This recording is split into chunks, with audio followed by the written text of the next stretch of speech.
Nós vamos abrir nossas Bíblias na primeira epístola de Paulo aos Coríntios, capítulo 10, e leiamos o verso 31. Portanto, quer comais, quer bebais, ou façais outra coisa qualquer, fazei tudo para a glória de Deus. Fazei tudo para a glória de Deus. Vamos ainda ao livro de Romanos, capítulo 1, versículo 1, apenas a parte inicial. Paulo, servo de Jesus Cristo. E, finalmente, Gálatas, capítulo 6, verso 17. Quanto ao mais, ninguém me moleste, porque eu trago no corpo as marcas de Jesus. Vamos orar uma vez mais. Querido Pai Celestial, confiamos às Tuas mãos a Tua palavra lida e mais uma vez suplicamos a ação do Teu bendito Espírito Santo, ensinando, iluminando, interpretando a Tua palavra para os nossos corações. Todo o nosso desejo é que realmente vejamos algo mais do significado da Tua santa pessoa revelada no Teu Filho e que sejamos introduzidos na realidade espiritual do que o Senhor é e tem, particularmente para nós nesse tempo de reunião. Habilita-nos, nos concede todo equipamento espiritual necessário para receber a Tua palavra, guardar a Tua palavra e responder a Tua palavra. Te pedimos no precioso nome do Senhor Jesus. Amém. Queridos irmãos, ontem então nós vimos algo a respeito da vida do nosso Senhor Jesus. Nós vimos que Ele é o homem segundo o coração de Deus, que foi movido por um único fardo, o fardo pela glória de Deus. Que então entendemos da parte do Senhor ser o nosso tema para todas as reuniões nesse final de semana. Nós vimos em João 12 uma frase que em particular pode resumir nesse aspecto e em todos os outros, todo o motivo da vida do nosso Senhor Jesus. E a frase é: Pai, glorifica o Teu nome. Toda a vida do nosso Senhor Jesus foi vivida com este único motivo. Agora, quando nós vamos à vida do apóstolo Paulo, é o que faremos hoje, nós iremos ver uma correspondência maravilhosa entre o fardo do Filho de Deus e o fardo desse apóstolo. 1 Coríntios 10, 31, o primeiro verso que lemos, também resume de uma maneira muito clara qual foi o motivo da vida deste apóstolo. Então ele diz assim naquele verso: portanto, quer comais, quer bebais, quer façais outra coisa qualquer, fazei tudo para a glória de Deus. Uma correspondência maravilhosa, porque se nós abrimos uma de suas epístolas, e essa é a primeira a Timóteo, capítulo 1, a partir do verso 12, leamos esse texto, nós vamos ver quão significativas se tornam as palavras desse verso de Coríntios 10, 31. Fazei tudo para a glória de Deus. Veja como esse servo do Senhor se descreve de duas maneiras principais no texto que nós vamos ler. Então observe com atenção. 1 Timóteo 1,12. Sou grato para com aquele que me fortaleceu, a Cristo Jesus nosso Senhor, que me considerou fiel, designando-me para o ministério. A mim, que noutro tempo era blasfemo, e a ideia dessa palavra é um difamador, e perseguidor. A ideia dessa palavra é um molestador. Você se lembra que um dos testemunhos que ele dá no livro de Atos são dois, no capítulo 22 e no capítulo 26, quando Paulo mesmo dá o seu testemunho do encontro do Senhor com ele em Damasco. Ele diz que ele dava o seu voto quando os cristãos eram condenados à morte. E ele mesmo adentrou a casa dos cristãos para maltratá-los. Então, ele lembra isso no seu testemunho e diz que ele era um molestador ou um perseguidor. E também a terceira palavra, ele diz que era um insolente, que traz a ideia principal de um homem orgulhoso. Mas obtive misericórdia, pois o fiz na ignorância, na incredulidade. Transbordou, porém, a graça do nosso Senhor com a fé e o amor que há em Cristo Jesus. Fiel é a palavra e digna de toda aceitação, que Cristo Jesus veio ao mundo para salvar os pecadores, dos quais eu sou o principal. E a ideia aqui é o chefe, o maioral.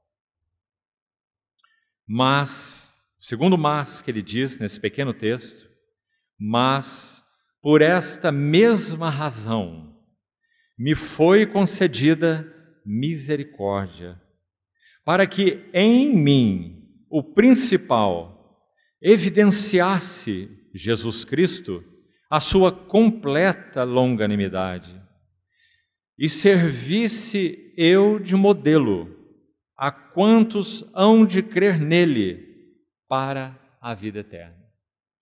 Você viu bem os dois aspectos do testemunho desse vaso precioso nas mãos do seu mestre, o apóstolo Paulo? Ele aplica aquelas três palavras, então, a ele de uma maneira tão nua e crua, tão severas são aquelas palavras como vimos. Blasfemo, perseguidor e insolente, mas obtive misericórdia, verso 13. Mas por outro lado, no verso 16, ele aponta para o lado positivo do assunto, digamos assim. Então ele diz de novo, mas por essa mesma razão me foi concedida misericórdia, e ao final do texto ele diz, servisse eu de modelo. Essa pequenina palavra aparece apenas 2 vezes nos escritos de Paulo. A outra vez em que ele usa essa palavra nas suas cartas, na verdade a única outra vez em todo o Novo Testamento, você vai encontrá-la na primeira epístola, a segunda epístola de Paulo a Timóteo, veja aí por favor, 2 Timóteo capítulo 1, verso 13, para que você veja como ela foi traduzida aqui. A palavra modelo, do verso 16 de 1 Timóteo 1, que nós vimos, servisse eu de modelo, ela é traduzida aqui em 2 Timóteo 1,13 assim, mantém o padrão das sãs palavras. Então esse é um dos significados dessa bonita palavra que estamos aqui trazendo para essa nossa introdução, para que fique então claro os passos que vamos seguir, procurando aprender, confiamos na misericórdia do Senhor para isso nessa noite, aprender da vida e do serviço do apóstolo Paulo. Com aquele lema, que é o nosso tema maior desses dias, o fardo pela glória de Deus. Fazei tudo para a glória de Deus, para que Deus seja expresso, testemunhado e manifestado. Do contrário, o comer, o beber ou fazer qualquer outra coisa não tem sentido algum. Essa era a compreensão de Paulo sobre vida cristã e sobre serviço cristão. Penso que desde já o nosso coração já é confrontado. Será que essa tem sido nossa perspectiva? Será que entendemos que casamento, família, filhos, trabalho, relacionamento, serviço não tem nada de valor em si mesmos, a não ser que seja um testemunho da glória do nosso grande Deus e Salvador, Cristo Jesus? Então, padrão foi a palavra usada aí em 2 Timóteo 1,13. Agora eu gostaria de dar mais significados dessa palavra. Essa palavra também significa um sumário. Um sumário. Ela também significa um modelo. Ela também significa como que um esboço breve. Que interessante Paulo se ver assim. Ele diz, eu sou um sumário dessa graça maravilhosa de Cristo Jesus. Eu sou um esboço. Muito interessante ele ter usado essa palavra. Ele não diz assim, eu sou a plena expressão da graça de Deus. Só Jesus Cristo o é. Então, na sua relação tão íntima e pessoal com esse glorioso Senhor, ele sabia muito bem quem ele era. Toda a sua vida foi gasta e vivida com esse lema, tudo para a glória de Deus. Mas quando ele se descreve, ele diz, eu sou um esboço, eu sou um resumo breve, eu sou um sumário. E também o sentido que nós vimos de um padrão. Ele usa uma frase que nos ajuda a entender essa palavra em 1 Coríntios 11:1, muito conhecida. Quando ele diz assim, sede meus imitadores, como também eu sou de Cristo. Filipenses capítulo 4, ele usa uma ideia semelhante, ainda mais extensa, quando ele diz assim, tudo que vistes, tudo que ouvistes, tudo que aprendestes de mim, isso praticai, e o Deus da paz será convosco. Irmãos, parece muito evidente para nós que um homem, um servo do Senhor, para poder dizer palavras como essas, ele tem que estar muito seguro, certo, de que ele é o que ele descreveu aqui em 1 Timóteo. Esse padrão, ou esse modelo, como vimos aí, ainda que seja um breve esboço, ainda que seja aquele sumário, um resumo, não uma glória absoluta, como é na pessoa do Senhor. Mas então tão claro era Paulo do significado de sua vida, o blasfemo, o insolente, o perseguidor, mas obtive misericórdia. E sou um padrão, um modelo dessa maravilhosa longanimidade. Então, ele não tem nenhum receio em dizer, olhem para mim, aprendam de mim, me observem, e tudo que ouviram, tudo que viram, e tudo que aprenderam, pratiquem, porque o Deus da paz será convosco. Acho que também ele poderia dizer, como é comigo. Então, irmãos, dos 27 livros do Novo Testamento, 13 foram escritos por Paulo. O que você acha? Independente de olharmos a extensão dos livros, ele escreveu alguns livros pequeninos, não é? Mas ele escreveu metade de todo o Novo Testamento. Então, sem dúvida, quando nós olhamos a vida e ministério desse homem, graças a Deus também, como nós citamos ontem, aquelas obras a respeito da bendita humanidade do nosso Senhor Jesus, citamos 3 obras, também há algumas obras, hoje já traduzidas para português, graças ao Senhor, sobre a vida e serviço de Paulo, de muito valor. Gastamos com um determinado grupo de irmãos 11 meses estudando esse tema, vida e serviço do apóstolo Paulo. É um tema magnífico. Como nós aprendemos da vida desse servo do Senhor. Esse que disse, olhem para mim, sede meus imitadores, como também eu sou de Cristo. E por quê? Porque ele tem total consciência de quem ele era, e ele tem total consciência de que o Senhor Jesus colocou a mão nesse barro disforme. Aquele que achava que estava fazendo toda a vontade de Deus, e estava exatamente na contramão da vontade de Deus. Por isso que ele usa a expressão nesse texto de Timóteo que lemos, ignorância. Assim se descreve. Eu o fiz na ignorância. E essa era a sua ignorância. E o Senhor Jesus coloca as mãos nesse barro disforme e molda um vaso maravilhoso. Quando ele usa a palavra doulos, Romanos 1:1 que nós lemos, Paulo, servo, escravo de Jesus Cristo. Essa palavra também é muito significativa. Para continuarmos com um panorama primeiro sobre ele, e o nosso fardo maior para essa noite, vamos entrar daqui a pouco, é vermos 5 bases. Quero ser até mais ousado com os irmãos. Eu quero dizer que são as 5 bases da vida e do serviço do apóstolo Paulo.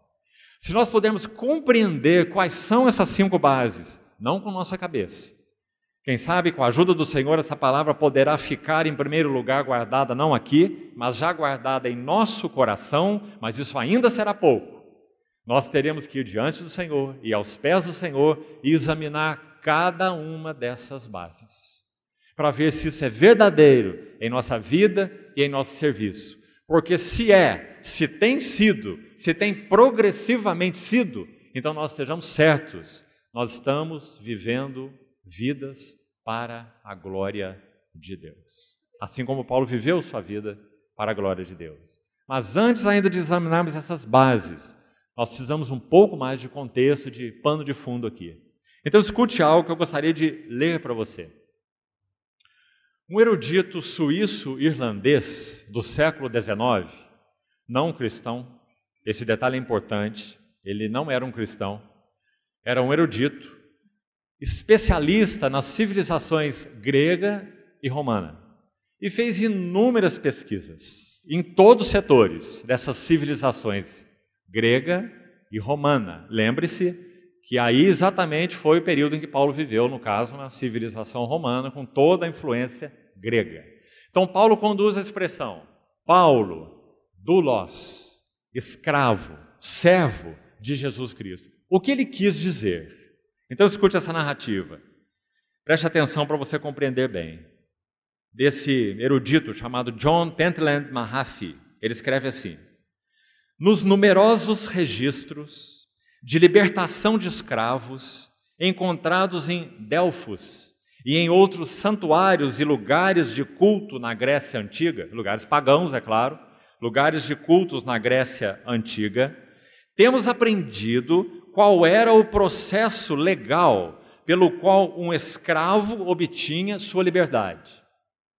Como era? Ele não trazia ao seu senhor os valores em dinheiro que ele possa ter acumulado durante anos e então obtinha a sua liberdade junto com um recibo do valor pago ao seu senhor. Não era assim. Mas ele ia ao templo do Deus que era adorado naquela determinada região. Ia ao templo do Deus ali adorado e ali ele pagava aos sacerdotes o valor de sua libertação. Estes sacerdotes, com o dinheiro, compravam o escravo do seu mestre. Compreendeu a transação? O escravo levava o dinheiro aos sacerdotes do templo, onde o Deus pagão era adorado. Esses sacerdotes compravam aquele escravo do seu mestre e compravam para quem? Aqui está o detalhe mais importante. Eles compravam esse escravo em nome desse Deus. Então qual era a ideia? Pagã, claro. Aquele escravo comprado era agora pertencente àquele Deus que ali era adorado. Por que era feito assim? Se um dia, imagine, esse senhor do escravo reclamasse que aquele escravo ainda era dele e que aquele valor não foi pago, se fosse pago direto ao seu senhor. Ele dissesse, não, ele não me pagou nada. Ele é um escravo fugitivo, tragam ele de volta para mim. Então, para que isso não acontecesse, o dinheiro era levado ao templo, os sacerdotes pagavam ao amo e então o escravo era libertado, resgatado em nome daquele Deus. E aquele Deus ele era devedor. Então, Paulo, quando usa esse termo, Paulo, doulos, um escravo de quem? De Jesus Cristo. Nós podemos muito bem entender por esse contexto que Paulo sabe e conhece com todas as letras que o preço do seu resgate foi pago e que ele foi comprado por esse único e santo Senhor. E agora ele é um escravo por amor. Você se lembra de Êxodo 21? Deve se lembrar. O que fazia o escravo por amor? Ele serviria o seu senhor durante 6 anos e no 7º ano, pela legislação judaica, ele teria direito à alforria. Mas se ele não quisesse, ele não era obrigado a ter sua liberdade, não é? Mas ele tinha o direito. Se ele não quisesse, ele teria que dar um testemunho público. E ali aquelas palavras são gráficas, são lindas. Então aquele senhor teria que tomar esse escravo que disse para o seu senhor: eu não quero sair livre. Então ele teria que ir diante dos juízes da cidade e dar o seu testemunho público, para que nenhuma dúvida restasse ali, que o seu senhor deixou de cumprir o ano da alforria, o 7º ano. Qual era o testemunho que o escravo dava? Se você ler lá em Êxodo 21, o testemunho era assim. A primeira frase: eu amo o meu Senhor. É por isso que ele não quer sua liberdade. Não tem um lugar melhor para ele. Ele compreendeu que o lugar mais inseguro desse universo era a liberdade nas mãos dele, do escravo. E compreendeu que o lugar mais seguro era a sua liberdade nas mãos do seu administrador, do seu Senhor. Então ele diria: eu amo o meu Senhor, não quero sair forro ou livre. Que maravilhoso testemunho. Davi, no Salmo 40, faz alusão a esse fato, quando ele diz assim: sacrifícios e ofertas não quiseste, as minhas orelhas furastes. Algumas traduções dizem: abriste os meus ouvidos. A melhor tradução é: minhas orelhas furaste, porque é a este pano de fundo que Davi está se referindo. Porque depois do escravo dar essa declaração: eu amo meu Senhor e não quero sair livre, ele era levado à porta do seu mestre, do seu amo. E ali então ele tinha a sua orelha furada. Então, qualquer escravo que andasse ali pelas ruas da determinada cidade com suas orelhas furadas, ele dava um testemunho sem palavras. Ele está dizendo: eu sou um escravo voluntário por amor. Porque minha liberdade é estar nas mãos do meu Senhor. Sabe, queridos irmãos, quanto tempo nós levamos em nossa vida cristã para compreender que liberdade que nós recebemos em Cristo, graças ao Senhor, se o Filho vos libertar, verdadeiramente sereis livres. Mas olha, quanto tempo e quantas lições passaremos na nossa vida cristã para compreendermos que esta santa liberdade, esta mesma que o Senhor nos deu, não é qualquer outra liberdade, é esta, mas tomada nas nossas próprias mãos, nós mesmos nos conduzimos a um outro tipo de cativeiro. E sabe qual é? Em particular, é o cativeiro a nós mesmos. Ele me libertou disso, disso, disso e daquilo, e agora eu vivo para mim mesmo. Um cristão egocêntrico. A não ser que a liberdade que já recebemos das mãos do nosso Senhor Jesus seja entregue nas mãos do nosso Senhor Jesus com a oração: Senhor, gerencia-me. Irmãos, será que temos compreendido isso? Será que já temos orado assim: sou um tolo, gerencia-me. A minha liberdade nas minhas mãos é escravidão. Esse doulos de Cristo compreendeu isso com todas as letras. Amados irmãos, quando tomamos essa liberdade em nossas mãos, nós somos conduzidos a caos, à ruína, à miséria, à vergonha. Há um texto tão importante do apóstolo Paulo em 2 Coríntios 4, tão conhecido dos irmãos também, versículos 14, 15, onde Paulo vai dizer assim: o amor de Cristo, escute bem, o amor de Cristo nos constrange. O amor de Cristo me pôs algemas. Ele não enfatiza que na sua vida e serviço ao Senhor, ele é livre. Não é interessante? Já vamos continuar com o texto. Há alguns cânticos que ouvimos por aí, no meio do povo cristão, em que a liberdade é enfatizada excessivamente. Há um que eu não conheço nem a letra direito, mas eu lembro que o cântico que é cantado enfaticamente diz assim: sou livre, eu sou livre, eu sou livre. E essa é a ênfase. A ênfase está na liberdade. Mas veja como Paulo se descreve. Como ele começa sua epístola aos Romanos e muitas outras. Paulo, ele poderia dizer, você não acha? Liberto por Cristo Jesus. Mas ele inicia: Paulo, escravo de Cristo Jesus. Amado irmão, isso faz toda a diferença em nossa vida, jornada e serviço cristão. Então, o amor de Cristo nos constrange, amarra. A palavra exata é põe algemas. Algemas de quê? Algemas de amor. O amor de Cristo me algema. Vamos aplicar esse verso, ele usa no plural o termo, mas vamos aplicar no pessoal, Paulo falando dele. Ele diz: quando eu julgo isso, um morreu por todos. Logo, todos morreram. Escute a sequência do verso. E um morreu por todos, para que os que vivem não vivam mais para si mesmos. Aí está a chave. Por isso ele pode dizer: Paulo, escravo de Jesus Cristo, não vivam mais para si mesmos, não tomem a liberdade nas suas próprias mãos, mas vivam para aquele que por eles morreu e ressuscitou. Então, irmãos, todos esses textos descrevem, num panorama breve, o ponto de vista desse apóstolo para a sua jornada cristã, sua vida com o Senhor e para o seu serviço ao Senhor. Então, por isso lemos Gálatas 6,17, ainda na nossa introdução.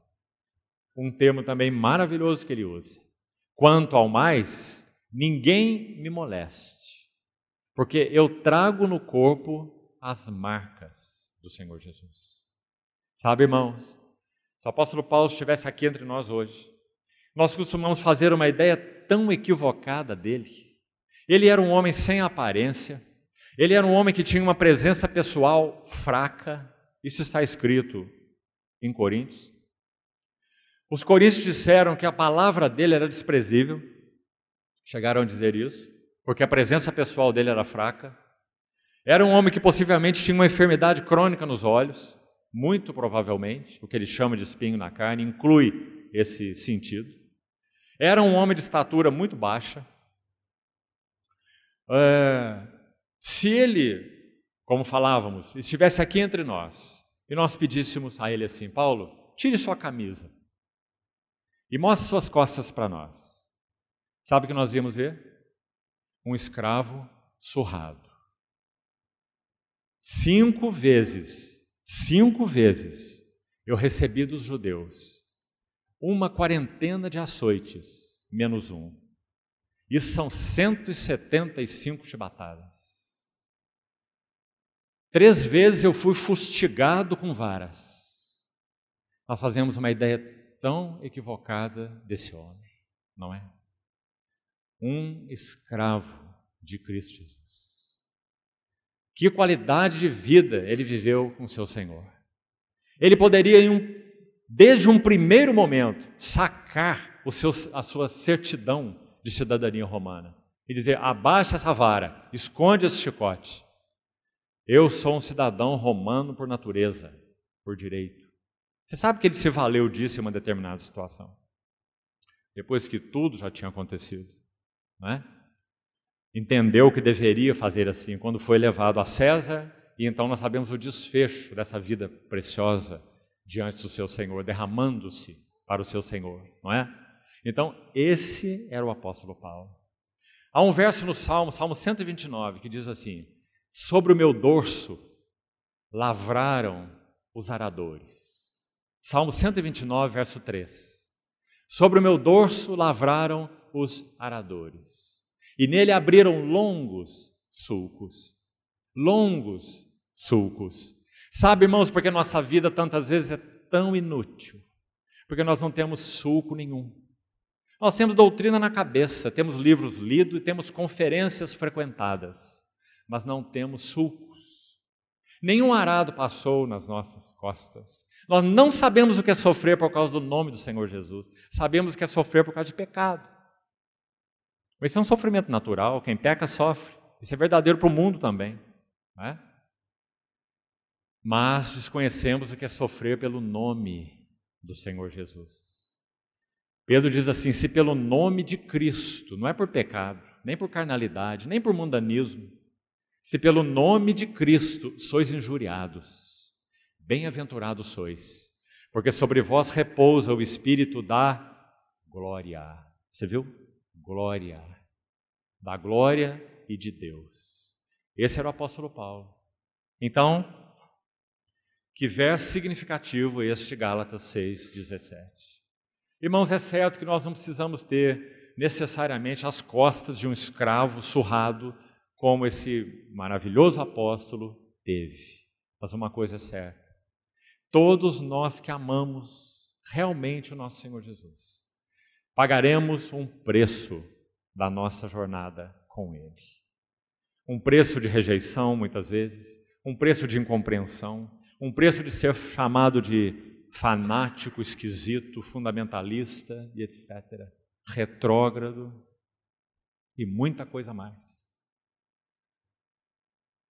Se pelo nome de Cristo sois injuriados. Então, amados irmãos, essa em resumo foi a vida desse santo apóstolo do Senhor. Agora vamos entrar nas 5 bases da vida e do serviço desse servo do Senhor. E como eu disse, não apenas vamos escrever aí no nossas notas, mas vamos levar aos pés do Senhor. Vamos nos examinar. Você lembra como Paulo conclui a epístola dele, 2ª, aos Coríntios? Examinai-vos a vós mesmos, provai-vos, para ver se de fato estáis na fé. E aquela assembleia tinha tanta confusão e viviam problemas em tantas esferas que Paulo tem que dar esse tipo de exortação para eles. Ele tem que dizer assim: se é que já não estáis reprovados. Forte exortação. Então, vamos buscar aprender dessa vida tão santa, tão útil, tão prazerosa ao coração do Senhor, tão frutífera no que concerne ao serviço do Senhor, à edificação da igreja. Primeira base do relacionamento e do serviço de Paulo para a glória de Deus. Número 1. Ele desenvolveu um relacionamento vital com Jesus Cristo, que foi gerado e mantido por um amor profundo e por uma devoção integral. Então, se você não anotou aí, deixa para pegar depois nas gravações, para eu não precisar ficar repetindo. Então, Paulo viveu esse relacionamento vital com Jesus Cristo, e ele foi gerado por essas 2 coisas. Estude a vida dele e você vai ver com clareza. Primeiro, um profundo amor ao seu Senhor, que colocou as mãos no barro deformado, como já falamos. Devedor. Ele diz: sou devedor a grego, sou devedor a judeu. Sou devedor a homem, devedor a mulher. Sou devedor a bárbaros e sou devedor a civilizados. Eu sou devedor a todos os homens. Ele chama o evangelho de Jesus Cristo de meu evangelho. Não é linda essa frase também, nos lábios dele? Nós podemos dizer que o evangelho entranhou-se em Paulo de uma tal maneira que ele diz: é o meu evangelho. E se um anjo vier do céu e vos pregar um outro, seja amaldiçoado. Esse é Paulo, amados irmãos. Graças ao Senhor por ter forjado um modelo tão lindo de um homem pecador, moldado como servo, à imagem do servo, com S maiúsculo. Então, aí está a primeira base. Agora vamos pensar um pouquinho sobre ela rapidamente. Aos Gálatas, capítulo 2, verso 20, Paulo escreve assim: o Senhor Jesus me amou. Ele usa ali o pronome pessoal. O qual me amou. E a si mesmo se entregou por mim. Por que estamos enfatizando isso? Efésios 5 diz assim: Cristo amou a igreja. Agora está falando do corpo todo. Todo o povo que pertence a Ele, os que são dele pela fé. Cristo amou a igreja e a si mesmo se entregou por ela. Uma entrega determinada e visando um povo. Mas, amados irmãos, nunca nos esqueçamos. Olha o que Paulo diz em Gálatas, então, 2:20. Não apenas Cristo amou a igreja e se entregou pela igreja, Ele me amou. Sabe o que Ele está dizendo, em outras palavras? Se eu fosse o único cidadão pecaminoso na face da terra, o Filho de Deus teria se feito pecado por mim, porque Ele me amou. E a si mesmo Ele se entregou por mim. Será que temos tido, amado irmão, a compreensão da dimensão do sacrifício de Cristo numa relação vital com Ele? O que é relação vital? Por exemplo, pensemos em âmbitos naturais. Nós temos uma relação vital com comida. Se não comer, morremos. Temos uma relação vital com bebida. Se não beber, morremos. Não é? Temos uma relação vital com a própria saúde em outros níveis. Temos que cuidar dela. Relação vital significa isso. Significa que seus pensamentos, de alguma forma, significa que suas energias têm que ser gastas em função disso. Não é? Você tem que comer, você tem que beber, você tem que se lavar, você tem que se cuidar. Isso é relacionamento vital. Será que o nosso relacionamento com Cristo é vital? Compreende por que colocamos a palavra vital no que concerne a Paulo? Um relacionamento vital com o Senhor Jesus, gerado por profundo amor e por intensa devoção, ou devoção integral. Esse foi Paulo, amados irmãos. Agora, irmão, o que o Senhor fez por Paulo é menos do que Ele fez por nós? O sangue derramado por Paulo tem menos valor do sangue derramado por nós? A cédula que foi riscada da dívida eterna tem mais valor para ele do que para nós? Por que nós não temos, de modo geral, um relacionamento tão vital quanto Paulo teve? Talvez as outras bases que vamos examinar nos ajudem a responder essa pergunta. Por que não temos? Mas o fato é, se não temos, querido irmão e irmã, me perdoe a expressão, porque isso não é verdadeiro apenas para os que estão ouvindo, é verdadeiro para todos nós, é verdadeiro para toda a igreja cristã. Se não temos esse relacionamento vital com Cristo, então ele é um anexo em nossas vidas. Cristo é um departamento que visitamos, e tem muitos modos de visitar esse departamento. Você pode visitá-lo na angústia, você pode visitá-lo na dor, você pode visitá-lo na doença, você pode visitá-lo nas reuniões, no domingo à noite. Alguns só visitam no domingo à noite, porque ele é um anexo em nossas vidas. Não temos com ele um relacionamento vital. Agora, irmão, uma pergunta. Se nós não chegarmos a essa conclusão, será que podemos avançar na vida cristã? Com Cristo, o anexo. O que você acha? Nunca iremos avançar.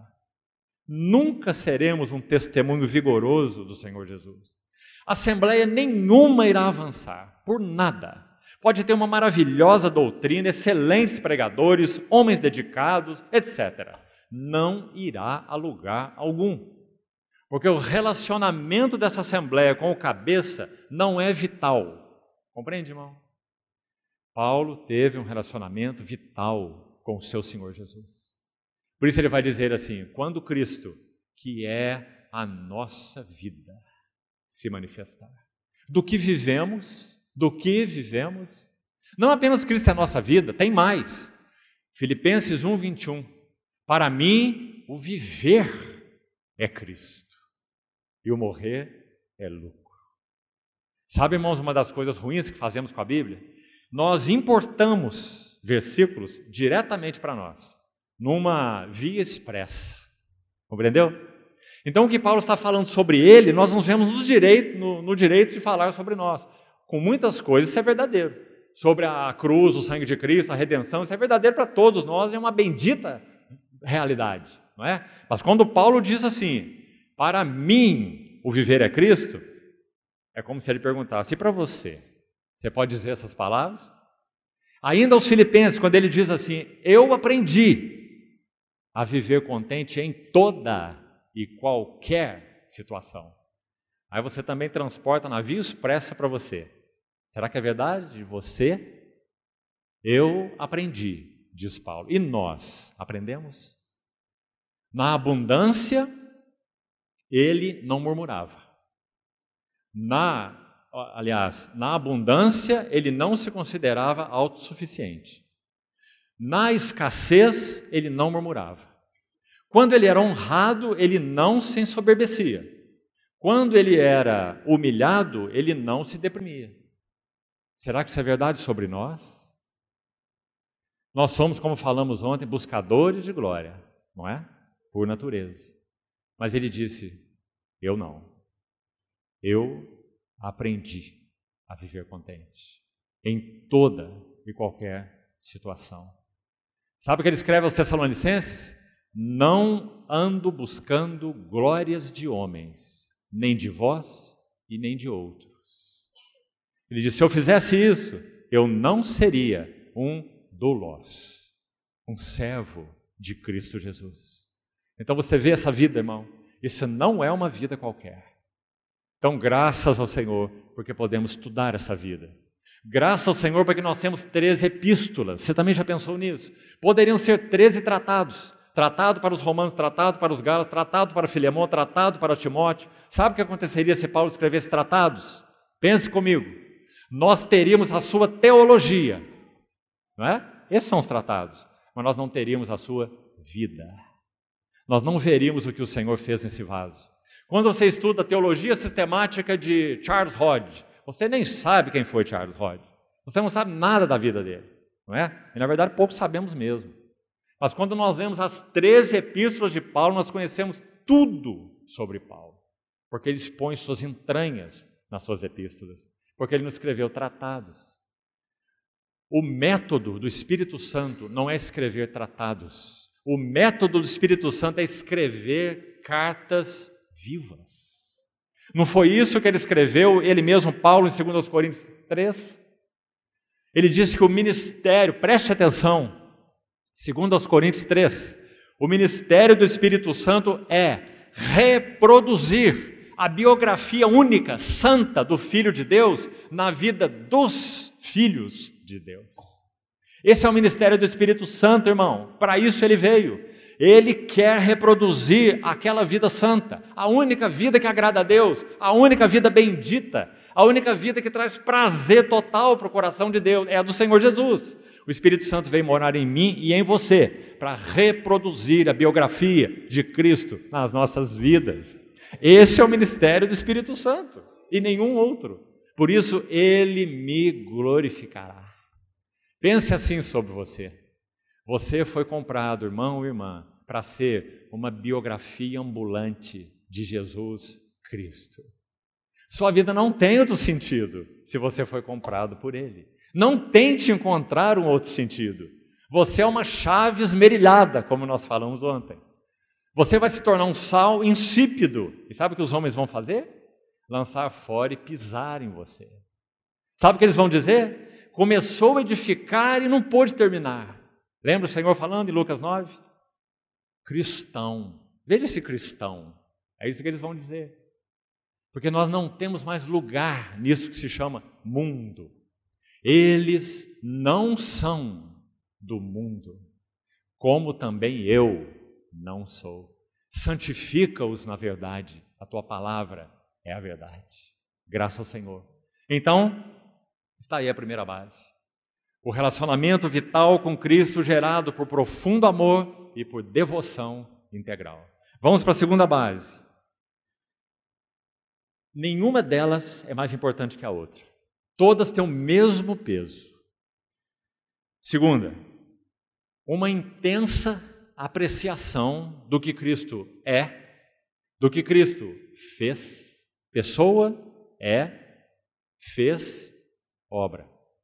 Intensa apreciação do que Cristo é, do que Cristo fez na cruz do Calvário e do que Cristo tem feito por ele, Paulo.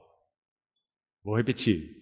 Uma intensa apreciação do que Cristo é, sua pessoa gloriosa, do que Cristo fez, sua obra na cruz do Calvário.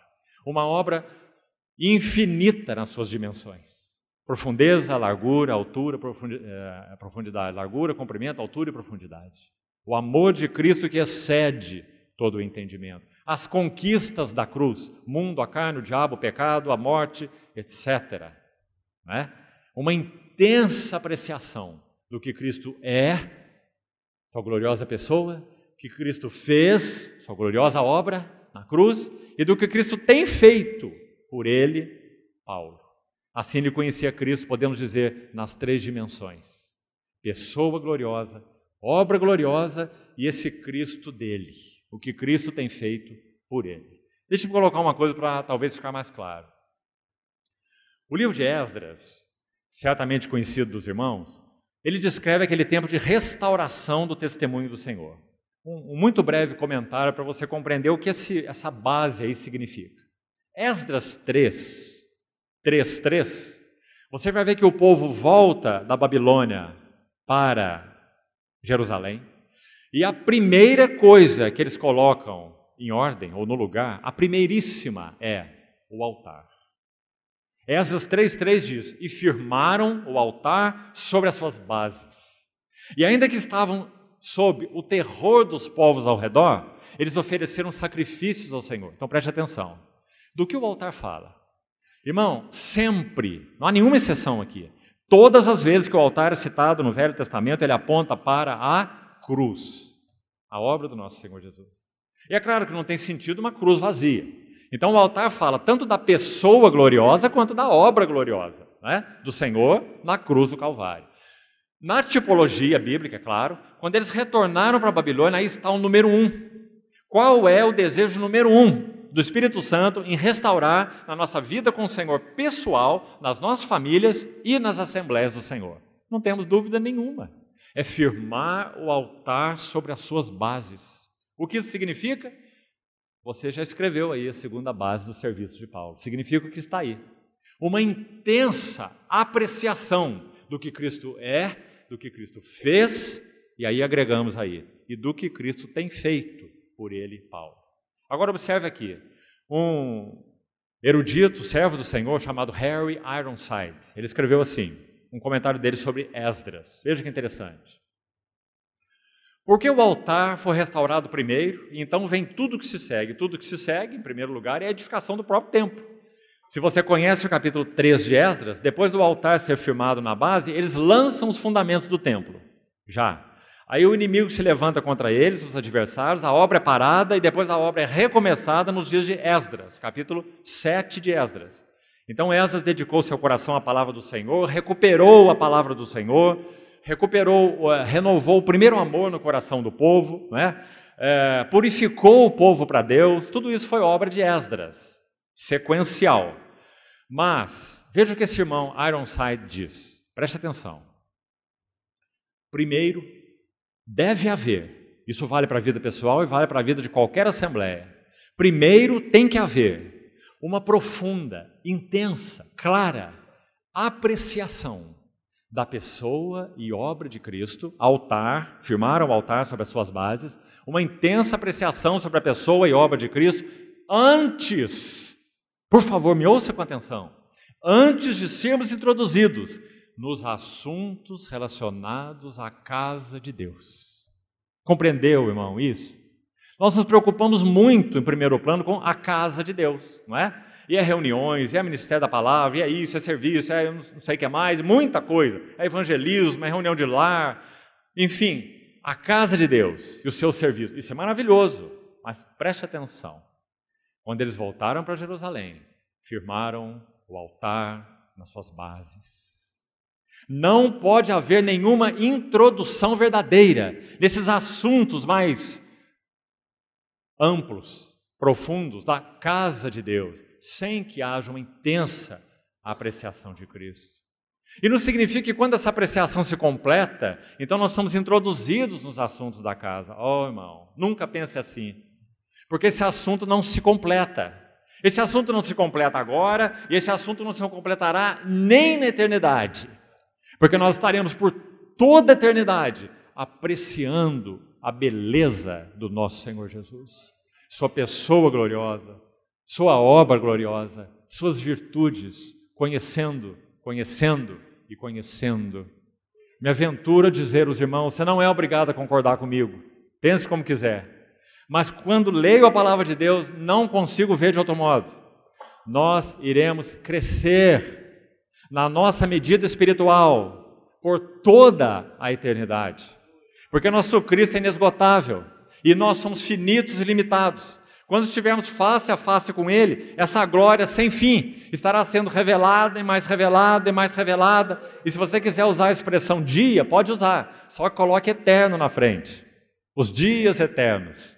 E nós teremos esses dias eternos em que estaremos vendo mais, conhecendo mais, entrando mais naquele que não tem fim nas suas glórias, nas riquezas insondáveis de Cristo. Mas se nós somos limitados agora, nós também seremos limitados lá, porque nós nunca seremos Deus. Claro, não é? Mas nós teremos condições em espírito, alma e corpo, corpos glorificados, de termos uma compreensão desnudada de quem é o nosso Senhor. Mas continuaremos sendo limitados. Não seremos o Filho de Deus, não é? Ele é Ele, nós somos nós, sempre. Não se engane, irmão. Não pense que a igreja vai ser divinizada, não é? Então, consequentemente, nós só podemos chegar a essa conclusão, penso eu. Nós estaremos contemplando o nosso inesgotável Senhor, estaremos nos enchendo mais. Porque plenitude na Bíblia não é estática, plenitude na Bíblia é dinâmica, sempre. E se o nosso conhecimento de Cristo agora é dinâmico, você acha que quando estivermos diante dele será estático? Você acha que isso tem lógica, irmão? Claro que não. Então é para isso que nós fomos chamados. A apreciação da gloriosa pessoa do Senhor Jesus. Deixa eu colocar mais uma coisa para você. Outro texto muito conhecido, 2 Coríntios 3,18. Todos nós, com um rosto desvendado, contemplando, olha essa palavra, contemplando, ainda que por espelho, porque nós estamos vendo ainda face a face. Então, contemplando, mesmo que por espelho, a glória do Senhor. O que acontece conosco, irmão?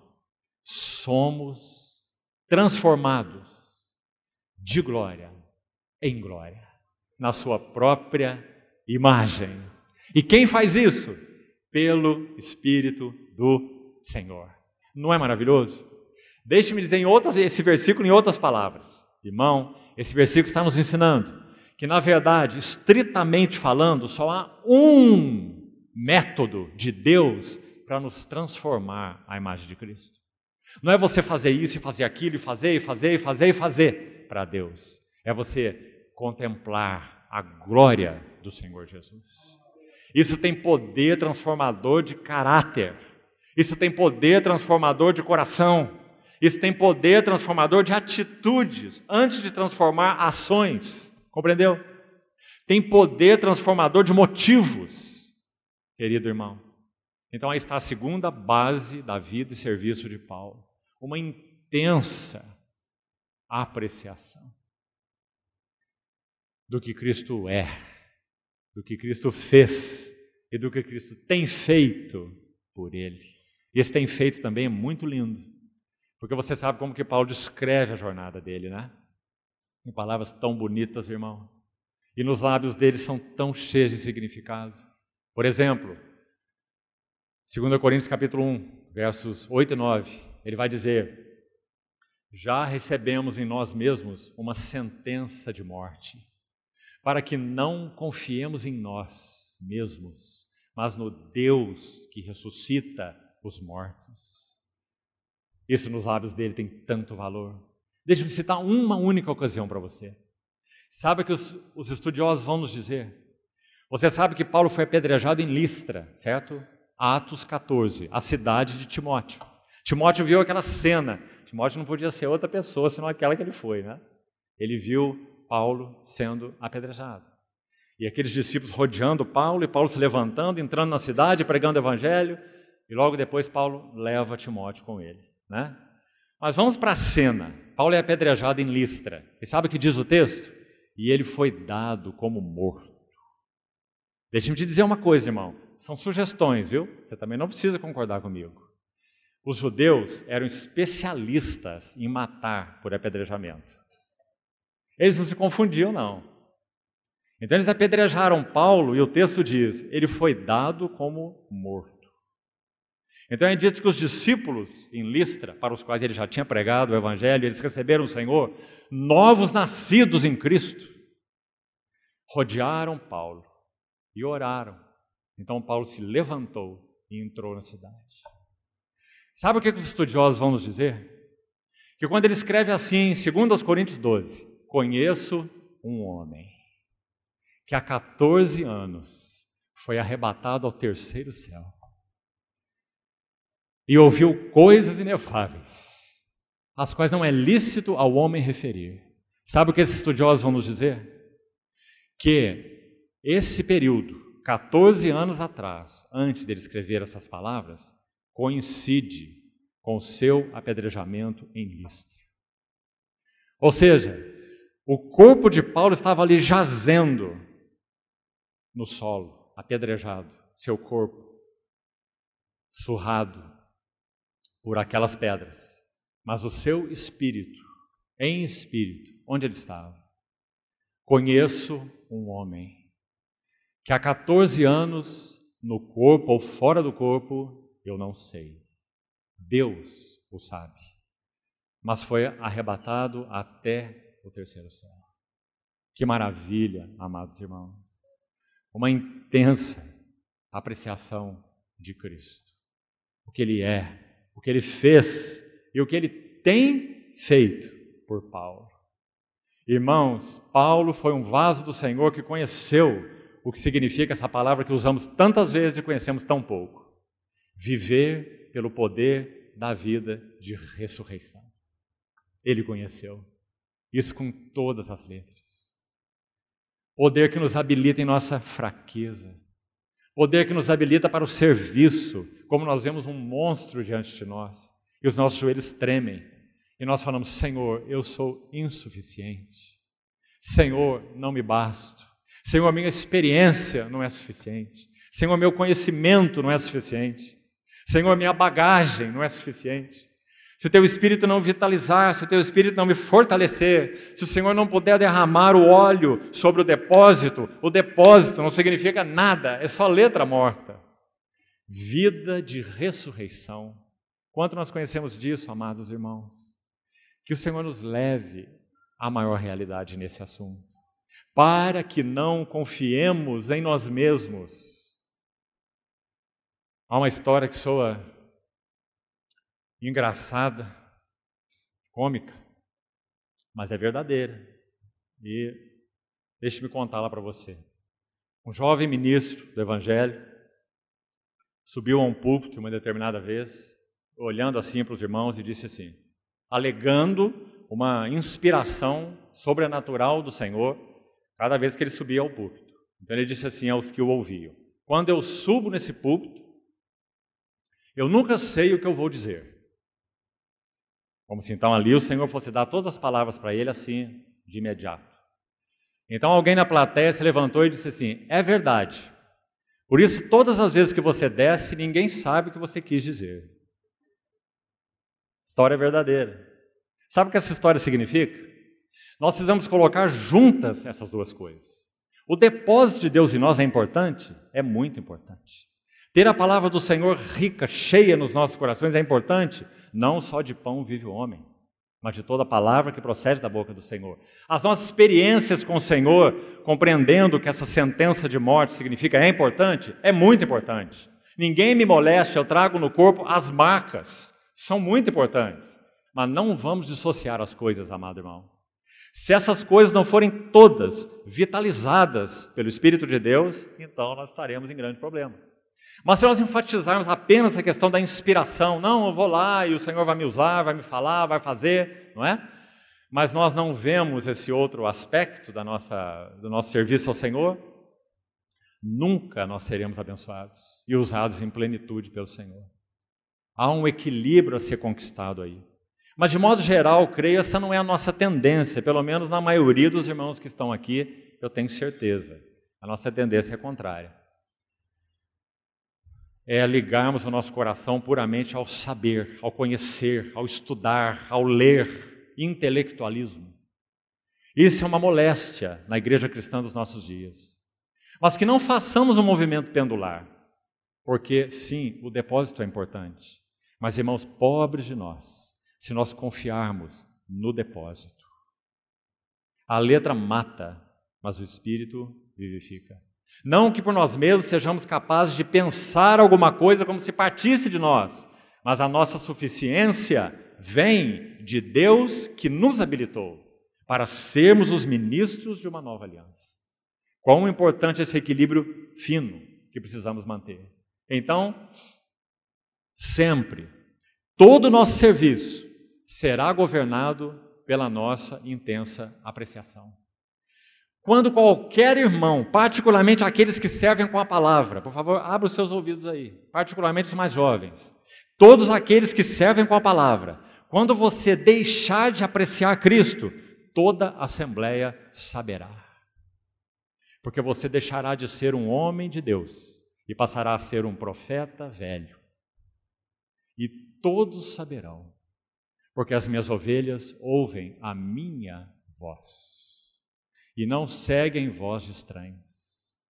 Então, que todo o nosso serviço ao Senhor seja regido por esse pilar, intensa apreciação da pessoa gloriosa e da obra gloriosa do nosso Senhor Jesus, para que também possamos apreciar o que Ele tem feito por nós e em nós.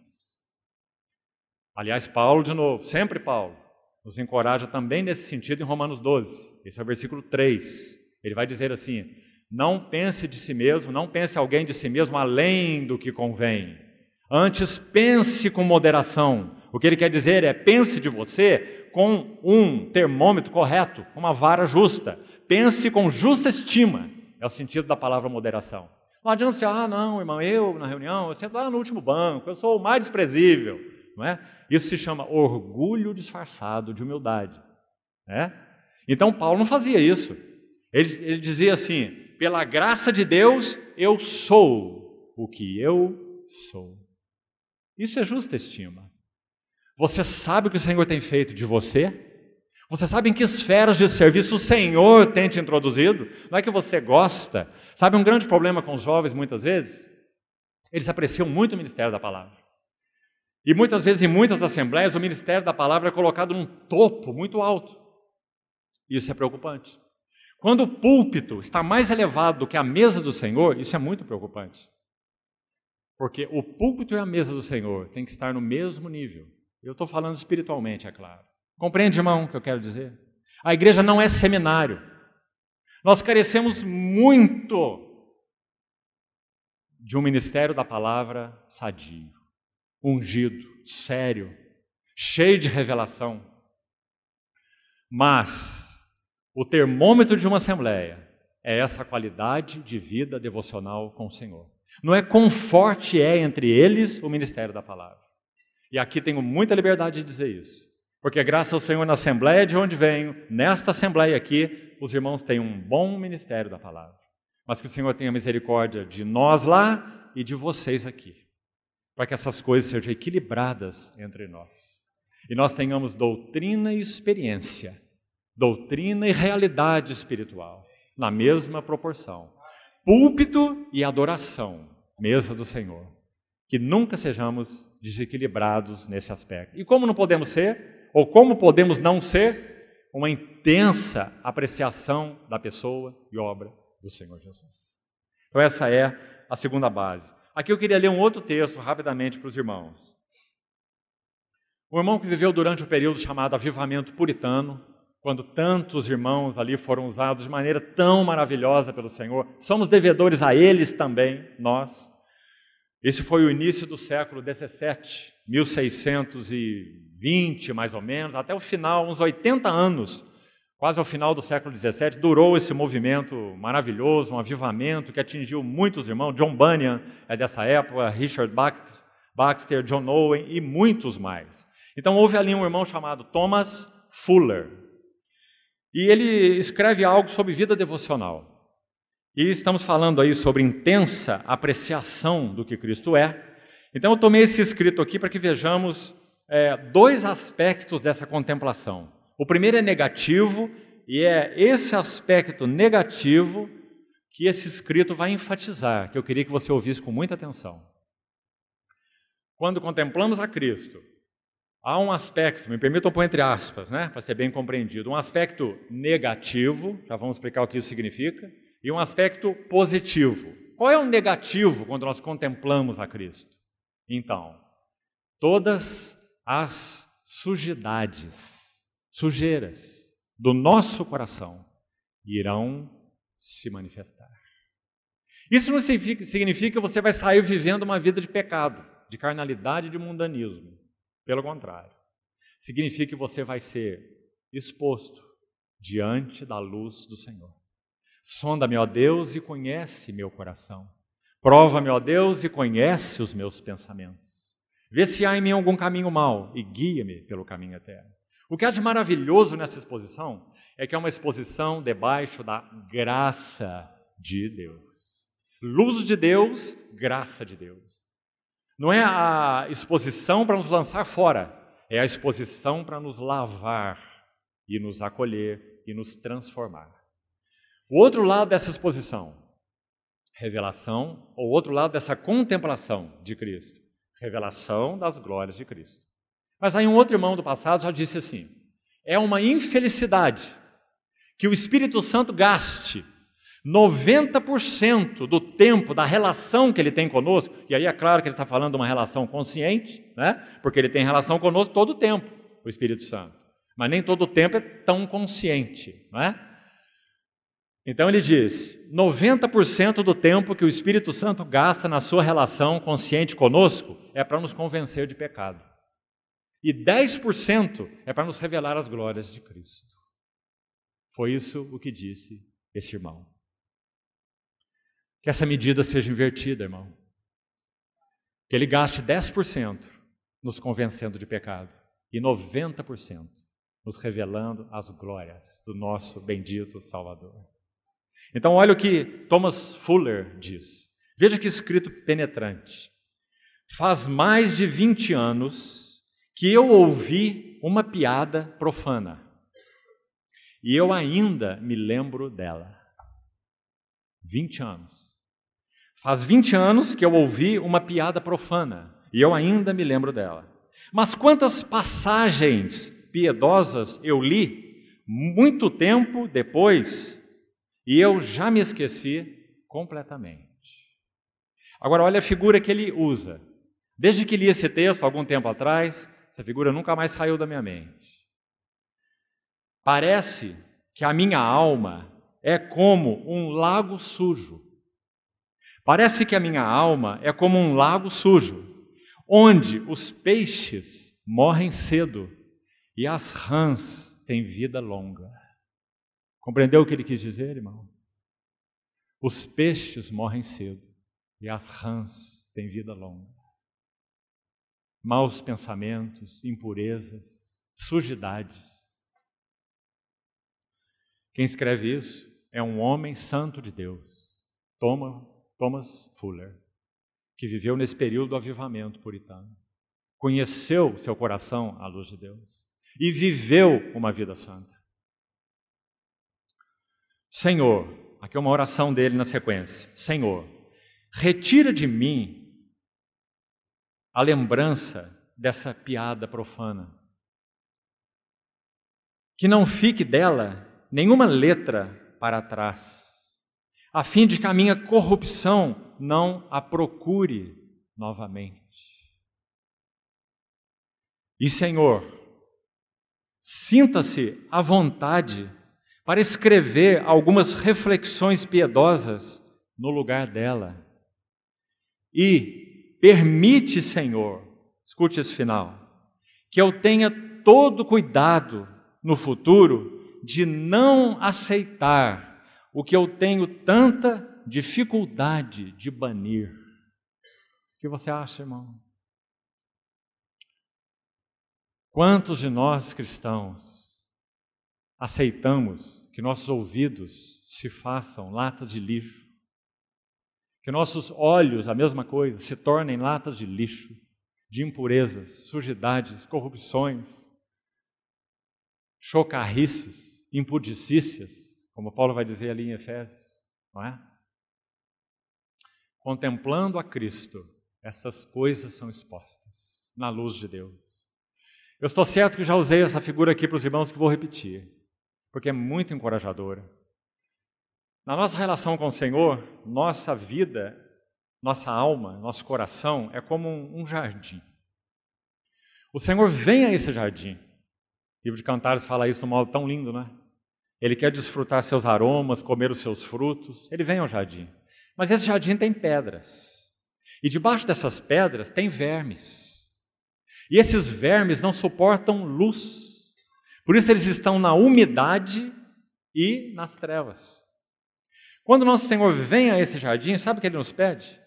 É por causa dele mesmo em nós que Ele pode apreciar aromas nesse jardim. É sua bendita graça. Nós somos para Ele um jardim. Mas esse jardim tem pedras. E nós conhecemos o que está debaixo delas, por causa da luz de Deus. Mas nós não sabemos o que fazer com elas. Não adianta você fazer votos, promessas de melhora, disso ou daquilo, começar a dar seu dízimo, jejuar. Sabe o que o Senhor nos pede para fazer? Levante a pedra e deixe que a luz do sol penetre. Porque esses vermes não suportam luz. Salmo 43 diz assim: envia a tua luz e a tua verdade. Que essa oração nunca se separe dos nossos corações. Cada manhã. Salmo 43, versículos 3 e 4. Envia, Senhor, a tua luz, envia a tua luz e a tua verdade, para que me guiem e me levem ao teu santo monte e aos teus tabernáculos. O que é isso? Contemplação de Cristo. Me levem ao teu santo monte e aos teus tabernáculos. Aí ele continua: então eu irei ao altar de Deus. Olha o altar aí. Aí ele completa assim: de Deus, que é a minha grande alegria. É maravilhoso esse verso. Você viu onde ele começou e onde ele terminou? Ele começou com luz, envia a tua luz, e ele terminou com alegria. Porque podemos viver vida cristãs deprimidas, cabisbaixas, moribundas, tristes. Por quê? Porque nos falta luz e verdade. Nos falta levantar a pedra e deixar que a luz faça o trabalho. Porque a palavra de Deus é viva e eficaz, mais cortante que qualquer espada. Não é maravilhoso isso, irmão? Você não precisa ficar degladiando com seus inimigos. Vá aos pés do Senhor e os apresente a Ele. E permaneça aos pés do Senhor. Essa é a chave. Não saia dali, permaneça ali. Encontrar os pés do Senhor, às vezes é difícil, por causa da nossa complexidade. Porque Ele é tão disponível para nós, esses pés benditos. Mas por causa de nossa complexidade, às vezes é difícil encontrá-lo, mas é muito fácil perdê-lo.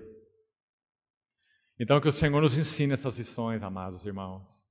Ruth viu, ou Boaz mostrou sua face para Ruth, depois que Ruth descobriu os seus pés na eira. Quando ela descobriu os seus pés, Boaz lhe mostrou o seu rosto. Se nós encontramos os pés do Senhor, nós veremos o seu rosto. Então, essa segunda base. A terceira, já citei para os irmãos então os dois aspectos aqui, não é? Dessa contemplação, essa apreciação de Cristo, expondo nossas sujidades por um lado, mas graças ao Senhor, transformando-nos de glória em glória na sua própria imagem, porque contemplamos o Senhor. Terceira base. No encontro que tivemos aqui, a última vez que estive em Goiânia, não lembro exatamente quando foi isso, uns 2 anos ou mais um pouco atrás, esta base foi o tema de praticamente todo o encontro que tivemos aqui. E essa terceira base é uma clara visão do que Paulo chama de o eterno propósito de Deus em Cristo Jesus. Eterno propósito de Deus em Cristo Jesus. Não é um plano de segunda mão, um plano B, é aquilo que está, esteve, está, estará, não é? Temos que pôr no presente, está no coração de Deus por toda a eternidade. Efésios 3:11. O eterno propósito que Ele, Deus, estabeleceu em Cristo Jesus, Paulo tinha uma clara visão de qual é esse eterno propósito. Como esse foi o tema daquele encontro nosso anterior, então eu vou citar quais são as duas faces desse eterno propósito. Irmãos, eu já tenho dito isso inúmeras vezes, e aqui em muitos lugares. E aqui quero dizer, agregando a isso, as palavras de Paulo mesmo: não me desgosta. Há um prazer profundo no meu coração em compartilhar essas verdades, porque elas tocam aquilo que é mais essencial no coração de Deus. É o eterno propósito que Ele estabeleceu em Cristo Jesus. Paulo tinha uma visão clara dele. Será que nós temos? Qual é esse eterno propósito? Então vamos lá, resumidamente. Parte A. Tem parte A e tem parte B. São dois lados de uma mesma moeda. Não se pode separar os dois. A parte A. Que Cristo tenha, que Cristo, o Filho, tenha primazia, centralidade e preeminência em todas as coisas. Todas. Para colocar em outras palavras, Deus planejou encher todas as coisas com Cristo.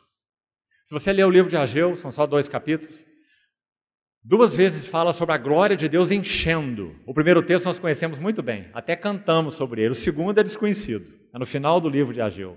Mas nós precisamos dos dois. O primeiro diz: a glória desta última casa será maior do que a primeira. Isso nós gostamos muito de cantar, é uma verdade maravilhosa, não é? A glória do Senhor enchendo sua casa. Mas sabe o que diz no final do livro de Ageu? Diz que a glória do Senhor encherá todo o universo. Cada recanto desse universo, na segunda vinda gloriosa do Senhor Jesus, terá um lampejo do significado da sua glória. Por isso Paulo diz que o Senhor Jesus subiu acima de todos os céus para encher todas as coisas. Então essa é a primeira parte desse eterno propósito de Deus. Paulo via muito claro. Paulo via que o propósito de Deus ligado a Cristo não era uma questão pontual, era uma questão universal, era uma questão cósmica. Irmão, veja a aplicação disso. Isso fala da nossa vida pessoal, em todos os níveis, nossos pensamentos, nossos sentimentos, nossos desejos. Isso fala da nossa vida como família, isso fala da vida da Assembleia, isso fala do mundo, isso fala do cosmos. O que o Senhor vai fazer? Está decretado, porque o precioso sangue já foi derramado e o Verbo encarnado está no trono e aguarda que todos os inimigos sejam postos por estrado dos seus pés. Então o que a palavra de Deus diz? Ele subiu acima dos céus para encher todas as coisas.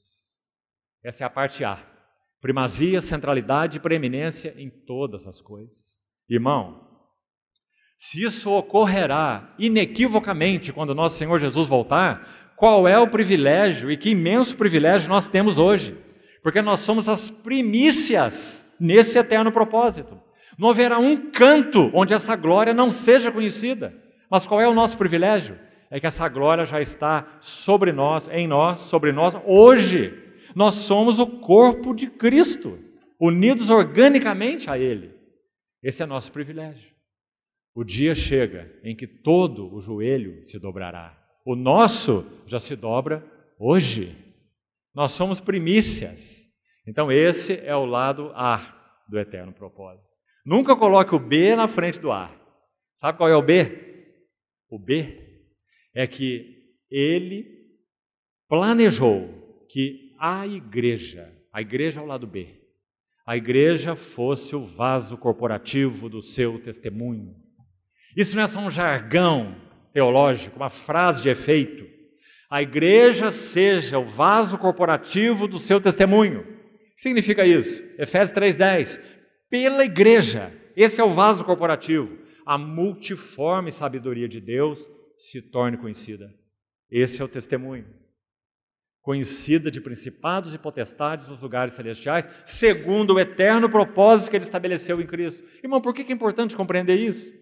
Porque em função de qual foco nós temos vivido nossas vidas? Se o propósito de Deus é encher tudo com Cristo, por que a nossa vida não é cheia de Cristo hoje?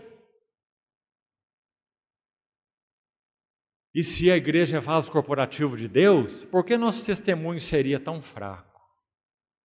Então Paulo tinha uma visão clara. Por essa visão ele viveu, por essa visão ele morreu.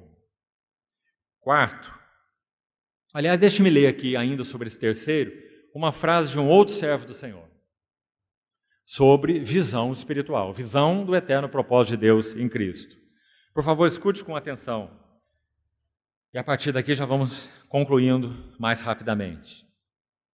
Ele diz assim: nós cristãos fomos chamados para orar, para que o Senhor dê visão aos vasos do seu ministério nesses dias. Ah, irmãos, quanta cegueira ministerial existe. Fomos chamados para orar para que o Senhor dê visão aos vasos do seu ministério nesses dias. Visão por meio da qual Ele trará o seu povo para dentro de uma renovada revelação de si mesmo, do Senhor. Uma visão que traga o povo do Senhor para uma renovada revelação do Senhor mesmo. Chega de coisas, chega de pregações institucionais, chega de ministérios nas vitrines, chega de nomes de homens. O Senhor deseja que uma renovada, uma clara visão de Cristo traga o seu povo para uma renovada afeição, uma renovada devoção a Ele mesmo. Isso é avivamento espiritual. E então ele continua. E então, fazendo isso, visão, e trazendo o seu povo para dentro de uma renovada revelação de si mesmo, ele vai dizer: e então Ele, Cristo, irá unir o seu povo. Ah, que frase é essa, irmão? Porque está cheio de pregação aí sobre unidade. O que mais importa é unidade, unidade, unidade. Mas sabe qual é o problema dessa pregação? É que é sempre unidade de acordo com. Compreendeu? Unidade de acordo com o que eu penso, o que eu prego, o que eu entendo, a minha interpretação particular da verdade. É unidade comigo ou contigo. Essa não é a unidade do Espírito Santo. Como nós podemos realmente ser trazidos de volta a uma unidade que já foi feita na cruz e que já foi trazida para a nossa experiência, no sentido objetivo, digamos assim, pela habitação do Espírito Santo? Ninguém tem que promover a unidade, nós já somos um em Cristo Jesus, porque temos o mesmo Senhor, a mesma fé, o mesmo Espírito e o mesmo Pai. Agora, como podemos dar testemunho disso?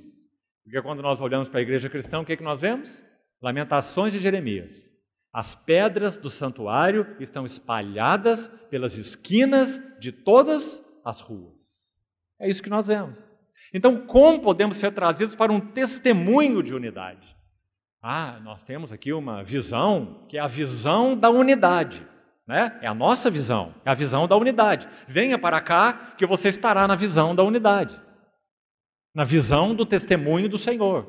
Palavras muito simples, irmãos, mas não produzem nada de verdadeiro testemunho. O que produzirá testemunho da verdadeira unidade? Nosso irmão está nos ajudando com essa frase. Está entendendo? Uma visão de Cristo, por meio da qual Ele trará o seu povo para dentro de uma renovada revelação de si mesmo, e Ele irá unir o seu povo, não como uma organização, ou como uma multidão de pessoas que aceitaram uma certa interpretação particular da verdade. Nós somos os, compreende? Pré-tribulacionista, pós-tribulacionista e milenista, amilenista, não sei mais o quê. Né? Nós temos o Evangelho do Reino, já ouviu isso? Há grupos que dizem isso. Nós temos o Evangelho do Reino. O nome disso é arrogância espiritual. Então ele continua. Mas o Senhor irá uni-los, presta atenção, olha a unidade aí no sentido de testemunho. O Senhor irá uni-los por laços espirituais. Laços espirituais. Irmão, o homem tem muita dificuldade com isso. Ele tem que ter outros tipos de laços. Laços doutrinários, nós somos os reformados, vocês são os não sei o quê, não é? Outros vários laços. Laços ministeriais, laços de obra, laços de instituição, laços de organização, laços de metodologias. Compreende? Mas o Senhor quer unir o seu povo por laços espirituais, porque foram trazidos a uma renovada revelação de Jesus Cristo. E ponto final. Graças ao Senhor. Esse é o desejo do Espírito Santo nos nossos dias. O que precisamos? Renovada revelação de Jesus Cristo. para que então essas paredes pequenas, medíocres, caiam. E ele completa assim: como o Senhor irá uni-los por laços espirituais? Olha essa frase. Porque eles quiseram ver o Senhor de forma nova. Agora esse irmão trouxe responsabilidade para nós. Então faço essa pergunta para você. Você quer ver o Senhor de forma nova? Você quer uma renovada revelação de Jesus Cristo, que altere tudo que você pensa, que te jogue de rosto em pó diante dele? Você quer uma renovada revelação de Cristo? Se você tiver, você será unido por laços espirituais a outros irmãos. Sabe, irmãos, a beleza, uma das belezas da obra do Senhor? Nós só focamos Cristo. Prossigo para o alvo, para o prêmio da soberana vocação. Mas digamos que nós temos aqui um campo visual que é amplo, não é? Você está olhando para a sua mão aqui, mas você tem um campo visual, você vê o que está acontecendo aqui.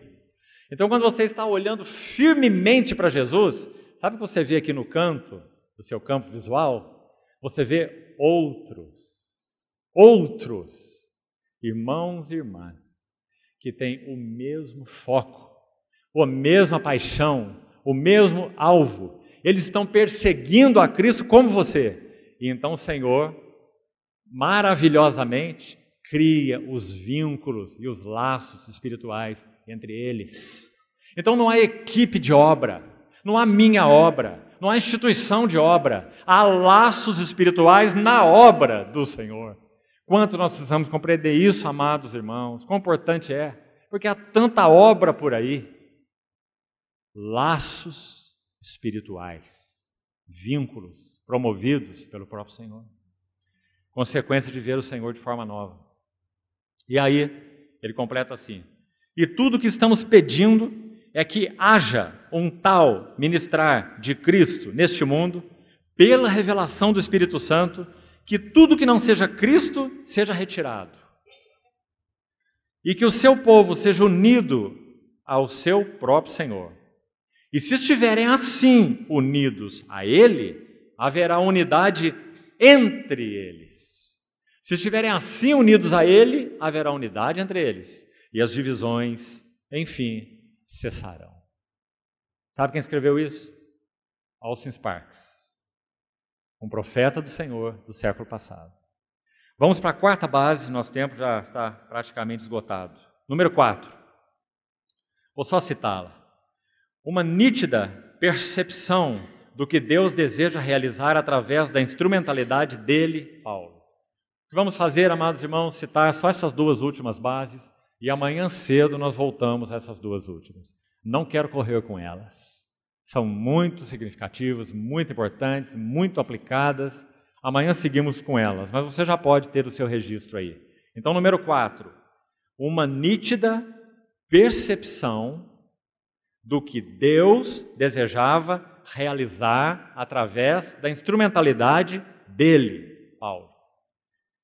Aí amanhã quero ler para os irmãos uma carta de um outro servo do Senhor, chamado John Newton. Na sua experiência como pregador, ajudando um jovem cristão que amava o Senhor, amava a palavra do Senhor e queria ser um pregador da palavra do Senhor. Então John Newton escreve uma carta para ele, cheia de beleza, cheia de instrução e que nos ajuda muito, especialmente os mais jovens.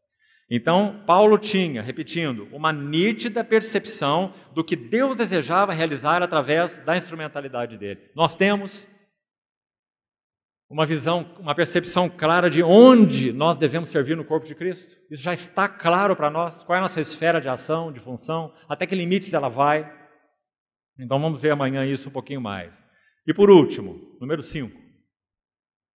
Paulo também tinha uma plena entrega e rendição aos interesses de Cristo para a glória de Deus. De tal forma que, se você ler as outras 4 bases, faça isso para você ver. Se você ler as outras 4 bases e faltar essa, então haverá complicação. Porque digamos que ele teria visão, ele teria entendimento, ele teria até a devoção, como nós falamos, né? Mas então faltaria essa plena rendição, entrega aos interesses de Cristo. Essa foi era a quinta base da vida e serviço de Paulo. Amanhã, então, nós entramos nesses dois tópicos para podermos concluir. O Senhor, queridos irmãos, na sua bondade, mantenha essas palavras no nosso coração. Por favor, não coloque essas anotações na sua gaveta. Coloque-as de joelhos na presença do Senhor. E dizendo, Senhor, me examina, para que eu seja parte, nesses dias finais, desse precioso testemunho que está no coração do Senhor, realizar nos dias que antecedem a sua vinda. Eu não sei como você crê, mas me parece improvável que o Senhor voltará para uma igreja moribunda. Sem dúvida, o Senhor tem desejo no seu coração. A questão é que isso passa por nossa resposta. O Senhor tem desejo no seu coração que haja um testemunho vigoroso do seu nome antes que ele venha. Amados irmãos, vamos pela graça do Senhor nos alistar na fileira dessa geração do fim, na fileira daqueles que têm esse desejo diante do Senhor. Senhor, eu não quero viver para outra coisa qualquer. Outra coisa é outra coisa. Estudar, trabalhar. Não permita, irmão, não permita que essas coisas ocupem um lugar inadequado em sua vida. Não permita. Não estude demais, não trabalhe demais, não faça nada demais. Mantenha um coração afinado com aquilo que o Senhor tem desejado de você nesses últimos dias. Aplique seu coração mais ao que tem valor. Leia menos, como disse Tozer, mas leia mais aquilo que é importante para a sua vida interior. Gaste mais tempo com o Senhor, para que o Senhor obtenha aquilo que Ele quer obter de nós. Nossas vidas, nosso serviço, nosso testemunho sejam mais vigorosos, para a glória do Senhor. Vamos orar. Querido Pai, nós te agradecemos, porque pelo Teu Filho nós tivemos acesso a tão imensa graça. Muito obrigado, porque o Senhor também colocou, por meio do Teu Filho, Tuas mãos santas em nossa terra disforme. Te pedimos, Senhor, que o Senhor, por Tua fidelidade, nos persiga até o fim, nos vença, nos capture e nos molde. Molda-nos conforme a imagem do Teu Filho. Molda nosso caráter, molda os nossos pensamentos, molda nosso coração, molda os nossos sentimentos, molda os nossos valores e prioridades. Te pedimos, Senhor. Com confiança, entregamos juntos nossa vida ao Senhor, sabendo que os Teus interesses são esses. Liga o nosso coração aos Teus interesses, Senhor. Que tudo em nós, que tudo ao redor de nós tenha esse único foco. Ajuda-nos, socorre-nos, habilita-nos, alenta-nos, Senhor. Exorta-nos e encoraja-nos. Te pedimos no Teu precioso nome e por amor do Teu nome. Amém.